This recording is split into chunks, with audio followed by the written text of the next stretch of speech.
David here with Figboot on Pens, back again with another fountain pen review. Today I have for you a new release from Visconti. Visconti new releases are always fun to check out, and this one is no exception. It has a couple of new features which I find interesting. It is called the Opera Demo Carousel. What I'm going to do today is go over the parts and features of the pen, talk about what I care for and what I don't care for about it. I'll show some measurements, size comparisons, and provide a writing sample. Thanks go out to the good folks at Coles of London, the US distributor for Visconti, as well as SD DuPont, for providing these pens you will see today on loan for review. The inspiration behind this line is a very special place in France you might have heard of called the Palace of Versailles. The palace was the principal royal residence of France from about 1682 under Louis XIV until the start of the French Revolution in 1789. It's a place where lavish parties with colorful dresses and extravagant hairstyles took place on a regular basis. A few years back, the family took a trip to Paris and we had the chance to visit. The train ride takes about an hour from Paris and it is well worth the day trip. Louis XIV was a larger-than-life character, and the main purpose of building this palace was to show off his wealth. It is very much grand and opulent. This is the famous Hall of Mirrors. It was fairly crowded during our visit, but not too bad. The grounds and gardens are beautiful. You can rent a boat and go out on a large lake. On the far end of the property is the residence of Marie Antoinette, which was interesting to tour as well. We spent about half of a day at Versailles and then took the train back to Paris and spent the afternoon visiting the Musée d'Orsay, which just blew me away. That is my favorite art museum I have ever visited. Visiting the Palace of Versailles and the Musée d'Orsay in the same day, that was a pretty good day. I would love to get back there and visit again someday. I probably wouldn't make the trip out to Versailles again. I felt like we experienced the palace pretty thoroughly, but I would go back to the Musée d'Orsay in a heartbeat. It is a very special place. Okay, enough about the inspiration. Let's actually take a look at some pens. The Opera Demo Carousel is available in 4 different colors. Each version is a blend of 3 types of semi-transparent acrylic resin and hand-polished palladium trim. The color combinations give these pens kind of a light and colorful look. We have the pink blush, which has a combination of pink and peach and cream resin. There is the green mint, which has a blend of green and blue and yellow. There is the red velvet, which has a mix of red and burgundy and orange. And then finally, the blue cotton candy with the fusion of blue and turquoise and white. With the nature of this material, every pen in the collection will be slightly different. I have all 4 models here, and I'll give you a closer look at each during the size comparisons. But for the sake of this review, let's focus on the blue cotton candy. Set the other ones aside here. Now, the name of this pen stands out. It's possibly a reference to the poof hairstyles of the day, which would rise well above the heads of women and resembled a bunch of cotton candy. They were a fashion statement of the elite of the day. There was even a prominent fashion figure at the time named Madame de Matignon, and she paid her hairdresser the equivalent of about $2 million a year in today's money to give her a new hairstyle each day. Now, that was pretty opulent. One of the distinguishing features of the Visconti opera models is the squared circle shape of the cap and the barrel. I really care for this look. Let's start by taking a look at the cap. On the top is the Visconti logo. As with most Visconti pens, this model incorporates their My Pen system, where you can trade out that insert for other things, like your initials or gemstones. This transitions into the hinged traditional Visconti clip. The lettering appears in the negative space around a laser engraved background. The lettering is very crisp and clean. Visconti clips take a second to get used to. You operate them by simply grasping in the middle and then pinching. The act of doing so lifts the clip, and then it can easily fit into materials of varying sizes. The cap angles up slightly with only about 1.5 millimeters from beginning to end, where it meets up with the cap band. This cap band just has the Visconti logo on the front, and there's nothing like the name of the pen or anything like that on the backside. There is a medium-sized step down to the barrel, which angles down about 2 millimeters until you reach the piston knob. And at the end of this pen, it comes to a rounded point. I like the material used on these models. There are parts where the color is denser and other areas of semi-translucence. For this blue cotton candy model, the mix of blue, turquoise, and white feels natural, not forced, and results in some interesting patterning. The cap is affixed with Visconti's hook-safe lock. When capping and uncapping this pen, you don't simply twist, you push and twist. With this mechanism, you can uncap your pen at about 1/8 of a rotation. And once you get the hang of it, the push-twist action becomes natural, kind of like the pinching of the clip. Once you remove the cap, underneath we have a very nice in-house Visconti 14 karat gold nib. I think the nib stamping looks sharp in their in-house nibs. It kind of reminds me of the striping you see on a hot rod. The nibs are available in extra fine, fine, medium, broad, and a 1.3 millimeter stub. And here's a look at the plastic feed. The section is metal. It begins with a flare and angles up until you reach one of my favorite features of this pen, which is the dual-purpose ink window. The translucent material has a slightly frosted look and serves to have locking threads for the cap, as well as being an ink window. I feel the window is size appropriate for this pen. There are some ink windows that can dominate the look of a pen, and I feel this one does a good job of shying away from that. I recently reviewed the Leonardo Magico, which had an ink window which was slightly visible when the pen was capped, and I like that feature for that pen. The ink window on this pen is hidden when capped, and I feel that that look works best for this particular pen. So what works for one pen doesn't necessarily work for all pens. But just like I cared for the inclusion of the band ink window on some of the Homo sapiens models, I really like the band on this pen as well. With the section being metal, I do find it to be fairly slick. I tend to grip my pens close to the end of the section, so the flare at the end helps me maintain my grip, but I wish the section wasn't quite so slick. The pen is long enough to use unposted. The cap does post. Now you do have to get the orientation right, since it is that squared circle. You can't just put it on in any orientation. It kind of needs to be on the right orientation. But it does post securely. With the weight of this cap, I do feel it throws off the balance and backweights the pen, so I prefer to use this pen unposted. The pen is a double reservoir power filler, which is what Visconti calls their vacuum filling system. There is a forward chamber which gets sealed off when the piston is closed. If you're familiar with the Pilot 823 or a TWSBI 700, the concepts of these separate reservoirs being sealed off are similar.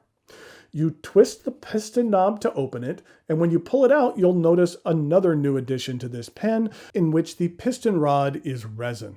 The benefit of this is that when it is in the pen, the rod is essentially invisible, which is nice. Now, it does have a little bit of play to it, but I would want to be careful with this when it is extended. If you happen to drop it or something like that, the rod could potentially break, which would basically render the pen useless. Now, I could be wrong, and this rod could handle a great deal of pressure. It's just something that right off the bat, I'd be careful with when operating, just to be safe. But it does look very cool. When the piston knob is closed, it's nice that the facets between it and the rest of the barrel match up perfectly, which is a nice attention to detail. The MSRP on the Visconti Opera Demo Carousel is $750, but through authorized Visconti dealers, you'll find it at a 20% discount, bringing the price down to $600, which is on the lower end of the Visconti high-end models. So if you're looking for a step up from Viscontis like the Rembrandt and the Van Gogh, but something not quite as expensive as the Homo sapiens, then the Opera Demo Carousel is something that you might want to check out. Okay, now it is time for some measurements, size comparisons, and a writing sample.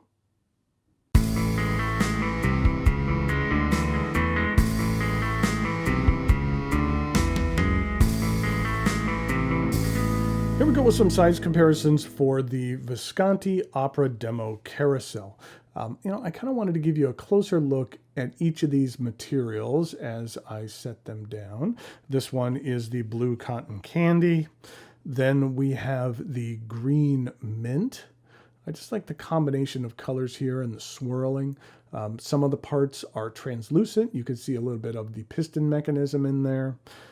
And then here we have the pink blush.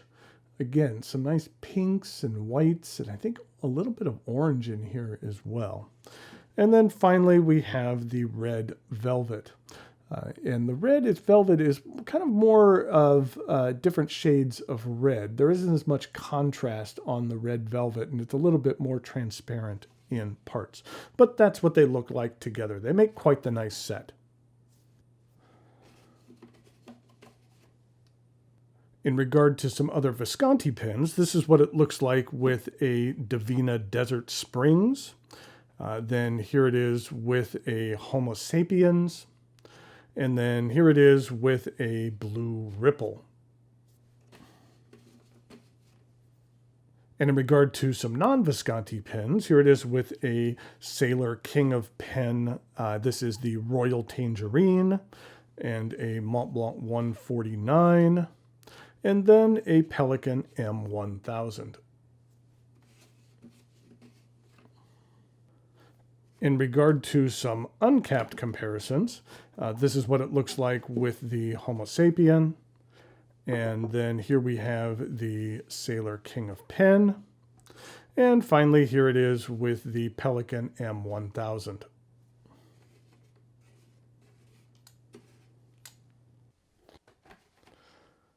So here we go with the writing sample for the Visconti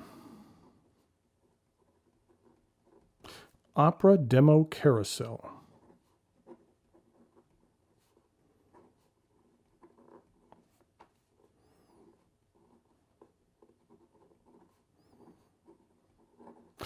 This particular model here is the medium nib.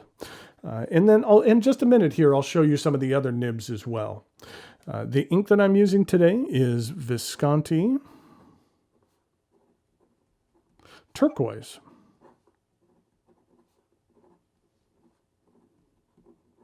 It's one of my favorite Visconti inks. This is what the color looks like. It's a nice, vibrant turquoise, somewhat similar to the Lamy Pacific Blue, with a little bit more pop though. And then something that's a little more muted is the Pilot Iroshizuku Ama Iro. This is what the Visconti bottle looks like. I know it's a little hard to see at this angle, but it is very close to being empty. I use this ink quite a lot, but I've always liked the shape of these bottles. It's unique, and Visconti's ink is nice as well. Here we go with the rest of the writing sample.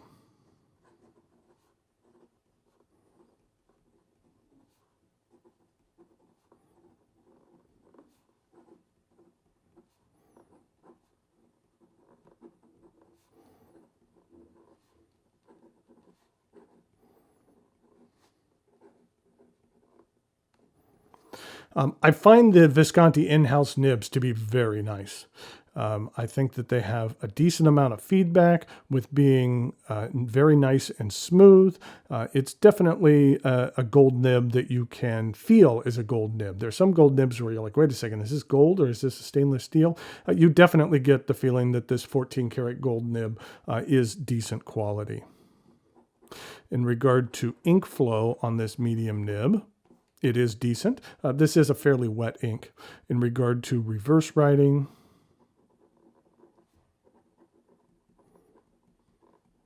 it is a little bit sharp, but gets the job done. And in regard to some fast writing,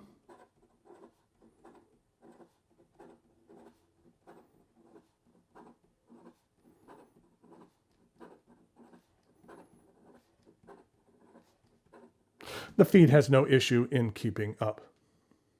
I mentioned, but I do have some of the other nib sizes. This lime green, or this green mint, excuse me, has a fine, extra fine nib rather. So we have the green mint.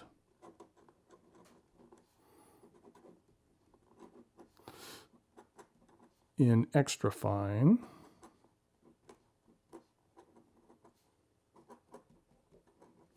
I will say that I find this one to be a little bit more on the scratchy side and have a bit more feedback. I wouldn't categorize this as a super smooth extra fine. Then here on the red velvet, we have a fine nib.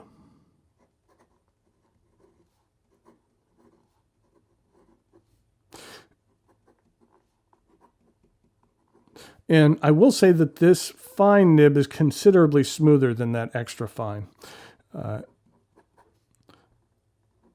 And you can get a bit of line variation out of there. And the ink flow is still decent. And finally, we have this pink blush. And on this pink blush, I have the 1.3 millimeter stub. So we have the pink blush.